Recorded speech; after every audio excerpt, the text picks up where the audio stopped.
আল্লাহু আকবার। লাখো মানুষের অংশগ্রহণে অনুষ্ঠিত হয়েছে বিএনপির চেয়ারপারসন ও সাবেক প্রধানমন্ত্রী খালেদা জিয়ার জানাজা। জাতীয় সংসদ ভবনের দক্ষিণ প্লাজা এবং মানিক মিয়া অ্যাভিনিউয়ে বিপুল মানুষের উপস্থিতিতে বেলা ২টায় অনুষ্ঠিত হয় নামাজে জানাজা। আল্লাহু আকবার। খালেদা জিয়ার জানাজা পড়ান জাতীয় মসজিদ বায়তুল মোকাররমের খতিব মুফতি আব্দুল মালেক। পুরো জানাজা কার্যক্রম সঞ্চালনা করেন বিএনপির স্থায়ী কমিটির সদস্য নজরুল ইসলাম খান। জানাজা ঘিরে সংসদ ভবনের চারপাশের এলাকায় নেওয়া হয়েছে ব্যাপক নিরাপত্তা ব্যবস্থা। আল্লাহু আকবার।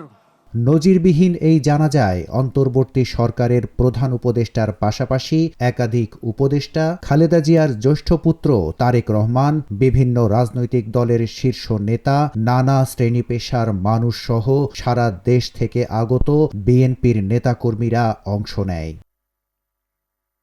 মায়ের জানাজায় অংশ নিয়ে আবেগ আপ্লুত হয়ে পড়েন বিএনপির ভারপ্রাপ্ত চেয়ারম্যান তারেক রহমান।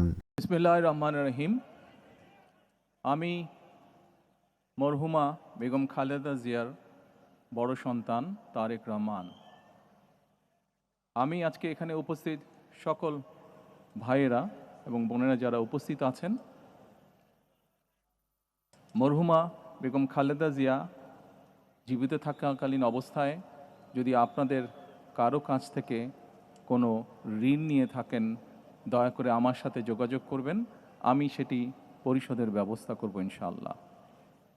একই সাথে উনি জীবিত থাকাকালীন অবস্থায় ওনার কোনো ব্যবহারে, ওনার কোনো কথায় যদি কেউ আঘাত পেয়ে থাকেন, তাহলে মরহুমার পক্ষ থেকে আমি আপনাদের কাছে ক্ষমা প্রার্থী। দোয়া করবেন আল্লাহ তাআলা যাতে ওনাকে বেহেশত দান করেন। আসসালামু আলাইকুম। আসসালামু আলাইকুম।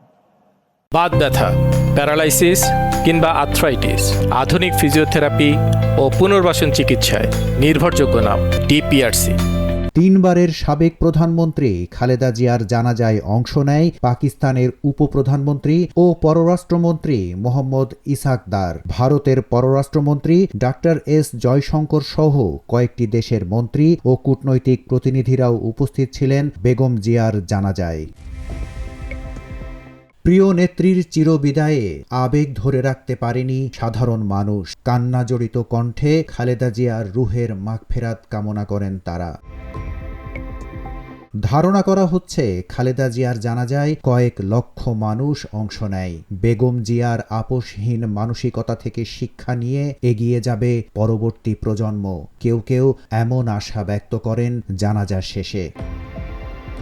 খালেদা জিয়ার মৃত্যুতে সরকারের পক্ষ থেকে ৩ দিনের রাষ্ট্রীয় শোক ও ১ দিনের সাধারণ ছুটি ঘোষণা করা হয়। এছাড়া ৭ দিনব্যাপী শোক ঘোষণা করে বিএনপি। জানাজা শেষে বেগম জিয়াকে তার স্বামী জিয়াউর রহমানের কবরের পাশে চিরনিদ্রায় শায়িত করা হবে। আলাইকুম ওয়া রাহমাতুল্লাহ। ৩০শে ডিসেম্বর ভোর ৬টায় রাজধানীর এভারকেয়ার হাসপাতালের চিকিৎসাধীন অবস্থায় মৃত্যুবরণ করেন সাবেক এই প্রধানমন্ত্রী। রাজনীতিতে আপোষহীন নেত্রী হিসেবে পরিচিত বেগম খালেদা জিয়া দেশের প্রথম নারী প্রধানমন্ত্রী ও বিএনপির চেয়ারপারসনের এই মৃত্যুতে বাংলাদেশের রাজনীতিতে নেমে এসেছে গভীর শোকের ছায়া। বিদায় মহীয়সী নারী Begum Khaleda Zia. Desk report, Bangla addition.